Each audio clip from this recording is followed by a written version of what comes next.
The latest archaeological discovery in Egypt has unearthed something both fascinating and quite personal.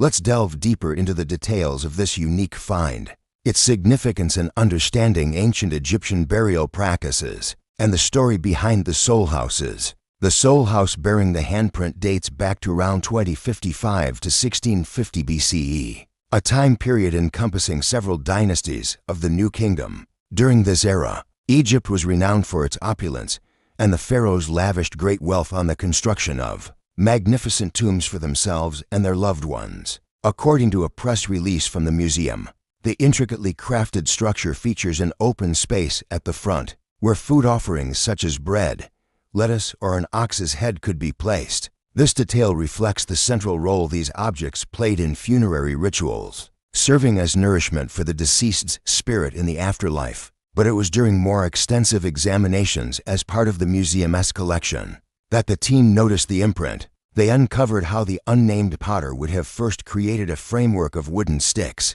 for the two-story building. The structure was then coated with a layer of clay, which would have hardened and become waterproof when fired. The firing process would have burnt the wood away, leaving behind the clay model. The handprint was found underneath the soul house and was most likely formed when the potter moved the model while the clay was still damp and before it was fired in a kiln. In the release, Helen Strudwick, the senior Egyptologist at the museum and the curator of the exhibition, said, "We've spotted traces of fingerprints left in wet varnish or on a coffin in the decoration, but it is rare and exciting to find a complete handprint underneath this soul house. Whoever made this placed their hand on it to move it while the clay was still damp and before it was fired. It gives us a direct connection to the person who made this object 4,000 years ago." Strudwick further explained that the soul house was meant to provide a dwelling place for the deceased individual as soul. Inside the tomb, there might also be other models of things the deceased enjoyed in life, such as musical instruments, furniture, or clothing. The press release adds that placing these items in the tomb ensured that the soul had everything it needed for a comfortable existence in the afterlife. The team is currently unsure whether the building represents a real house from the period or is simply a generic symbol of a house. However, they hope to learn more through further research. The findings not only offer a glimpse into the religious beliefs of the ancient Egyptians, but also shed light on the daily lives of those who lived during that era.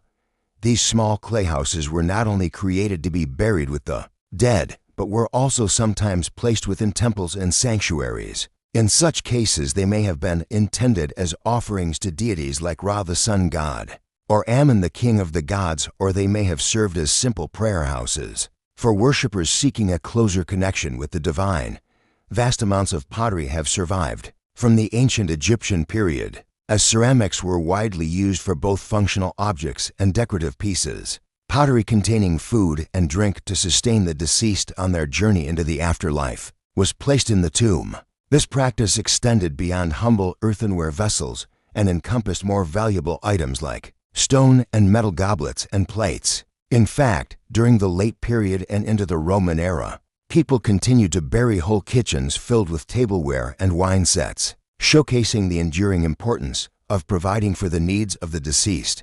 For example, excavations at the Giza Plateau in the early 20th century uncovered a tomb containing an array of ceramic and metal vessels. Some were simple storage jars, while others were intricately decorated with scenes from Egyptian mythology. Such finds provide a tangible link between the material culture of ancient Egypt and the beliefs that guided their burial practices. However, despite the prevalence of pottery in tombs, little is known about the potters who created these artifacts. The ready availability of clay and the low value of pottery likely had an effect on the social status of potters. In ancient Egyptian society, while scribes and craftsmen of other materials were often celebrated, potters were largely overlooked, their contributions relegated to the shadows. The upcoming exhibition, titled "Made in Ancient Egypt: The Craftsmen Behind the Treasures," at the Fitzwilliam Museum, aims to address this imbalance by showcasing the stories of everyday objects and shedding light on the artisans who made them. This exhibition will also explore the intriguing world of soul houses and their significance in ancient Egyptian funerary practices. By examining these small clay structures, Visitors will gain insights into the beliefs surrounding the afterlife and the rituals designed to ensure the deceased's comfort in the next world. Moreover, the exhibition will highlight the craftsmanship involved in creating these seemingly simple objects, the intricate details, symbolism, and techniques employed by the ancient Egyptian potters will be brought to the forefront, emphasizing the skill and artistry required to produce these miniature dwellings.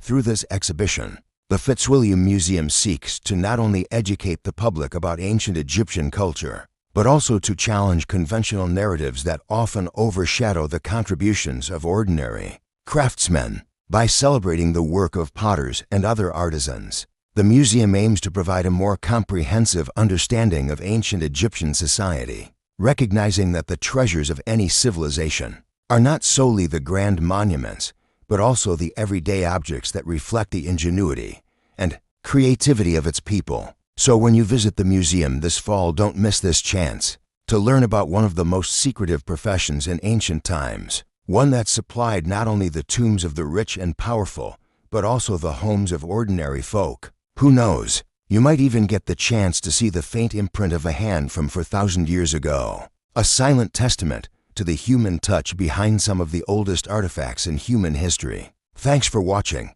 Don't forget to subscribe for more videos like this one. And we'll see you next time.